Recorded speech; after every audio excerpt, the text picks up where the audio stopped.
आज तक रेडियो सुनता है सारा जहां। ज्ञान ध्यान।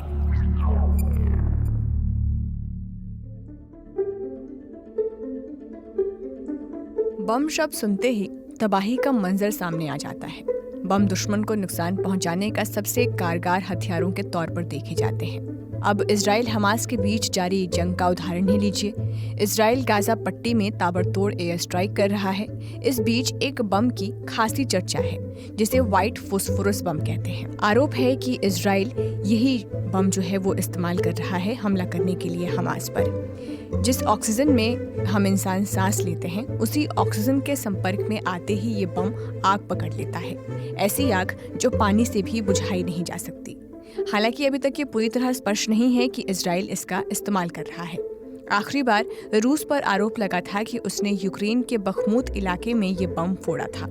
नागरिकों पर फोस्फोरस बम का इस्तेमाल वॉर क्राइम यानी युद्ध अपराध की तरह देखा जाता है। तो आज के ज्ञान ध्यान में समझेंगे इस व्हाइट फोस्फोरस के बारे में सब कुछ।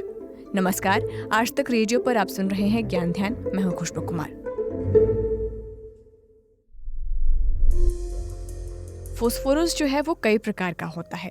सबसे जो कॉमन होते हैं वो हैं लाल फोस्फोरस और सफ़ेद phosphorus, white phosphorus. White phosphorus में हवा के संपर्क में आने पर तेज़ी से जलने की क्षमता होती है। इसीलिए इसका इस्तेमाल आग लगाने, रोशनी करने और धुआं पैदा करने वाले विस्फोटक की तरह होता है।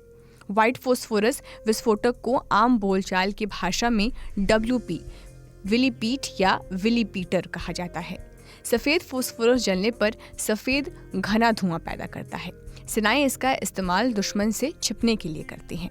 वहीं अगर सफ़ेद फोस्फोरस में रबड़ मिला दिया जाए तो इसे हथियार की तरह भी इस्तेमाल किया जा सकता है। मोम जैसा दिखने वाला ये पदार्थ 800 डिग्री सेल्सियस के तापमान पर जलता है और ऑक्सीजन के संपर्क में अगर ये आया तो संपर्क में आने पर ये 1300 डिग्री सेल्सियस पर जल उठता है।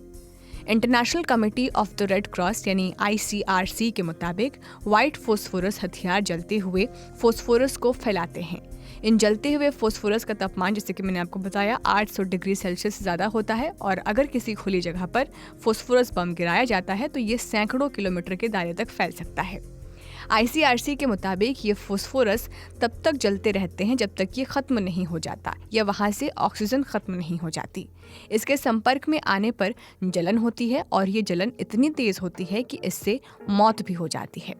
एक रिपोर्ट के मुताबिक व्हाइट फोस्फोरस मांस से चिपक जाता है, हमारी स्किन से वो चिपक जाता है जिससे इसकी जलन और ज़्यादा गंभीर हो जाती है। इतना ही नहीं, ये त्वचा के संपर्क में आने पर और केमिकल बना सकता है जैसे फोस्फोरिक पेंटोऑक्साइड। ये केमिकल स्किन के पानी से रिएक्शन करता है और फोस्फोरिक एसिड बनाता है जो और ख़तरनाक है। इसकी चपेट में आने में इलाज में काफ़ी समय लग जाता है क्योंकि ये अंदरूनी टिश्यू को डैमेज कर देता है जिससे ठीक होने में समय लगता है। इसके अलावा फोस्फोरस इंसान के अंदरूनी अंगों को भी डैमेज कर देता है। ये इसलिए भी बेहद खतरनाक है क्योंकि इसमें मौत का खतरा बहुत होता है और अगर मौत नहीं भी हो तो इंसान बुरी तरह जल जाता है। अंतर्राष्ट्रीय गैर सरकारी संगठन है ह्यूमन राइट्स वॉच। उन्होंने एक मेडिकल जर्नल के हवाले से लिखा है कि सफ़ेद फोस्फोरस से गंभीर जख्म से लेकर मौत तक हो सकती है। स्किन के संपर्क में आने पर ये तेज जलन वाले निशान छोड़ जाता है। केमिकल से अधिकतर इन्फेक्शन होता है लेकिन कभी कभी ये हड्डी तक को इंजरी दे सकता है। शरीर के अंदरूनी हिस्सों को भी गंभीर चोट पहुंचा सकता है। ऐसा माना जाता है कि सफ़ेद फोस्फोरस का इस्तेमाल पहली बार 19वीं शताब्दी में फेनियन आयरिश राष्ट्रवादी आगजनी करने वाले द्वारा किया गया था। दूसरे विश्व युद्ध में फोस्फोरस बम का जमकर उपयोग हुआ था। अमेरिकी सेना ने जर्मनी के खिलाफ खूब बम गिराए। आरोप तो यहाँ तक है कि उसने सेना के अलावा जानबूझकर रिहायशी इलाकों पर भी व्हाइट फोस्फोरस की बमबारी शुरू कर दी ताकि देश पर दबाव बनाया जा सके। हमला लगभग परमाणु अटैक जैसा खतरनाक था जिसकी चर्चा कम हुई। इराक युद्ध में भी अमेरिकन मिलिट्री पर यही आरोप लगे थे। ये आसान लेकिन बेहद खौफनाक तरीका है जिससे दुश्मन देश पर दबाव बनाया जा सकता है। अब अगला सवाल ये है कि अगर ये जो बॉम्ब है वो इतना खतरनाक है, लोगों को इस हद तक नुकसान पहुंचाता है, मौत का कारण बन जाता है, तो आखिर इसके इस्तेमाल पर रोक क्यों नहीं है? तो साल 1980 में संयुक्त राष्ट्र में हथियारों के इस्तेमाल को लेकर सर्टेन कन्वेंशनल वेपन्स यानी CCW कन्वेंशन हुआ था। इसमें अमेरिका, फ्रांस, यूक्रेन जैसे 115 देश शामिल है। कन्वेंशन के प्रोटोकॉल में जो नियम बताए गए हैं वो केमिकल हथियारों के इस्तेमाल पर रोक लगाते हैं।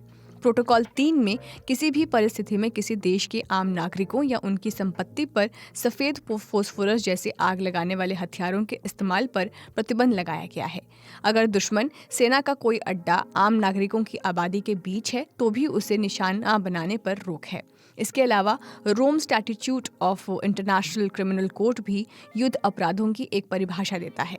ये कानून साल 2002 से प्रभावी है, जो कहता है कि अगर युद्ध में दुश्मन के खिलाफ कार्रवाई में जिस प्रॉपर्टी को क्षति पहुंचाने की जरूरत नहीं है उसे निशाना बनाने पर रोक है। ये भी कहा गया है कि नागरिक आबादी या नागरिकों की संपत्ति को निशाना न बनाया जाए। CCW प्रोटोकॉल में आग लगाने वाले हथियारों की परिभाषा में जनरल पर्पस एमिनेशन जैसे रोशनी कर सिग्नल देने के लिए जलाना को शामिल नहीं किया गया है।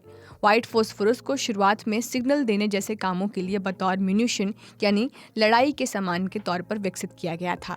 हालांकि ये भयंकर रूप से जलाने के लिए भी इस्तेमाल हो सकता है और कई युद्धों में किया भी गया है। इसके बावजूद व्हाइट फोस्फोरस को केमिकल वेपन्स कन्वेंशन में केमिकल वेपन की तरह कैटेगराइज नहीं किया गया है। तो ये था हमारा आज का ज्ञान ध्यान पॉडकास्ट। आपसे अगले हफ्ते होगी मुलाकात, तब तक के लिए नमस्कार।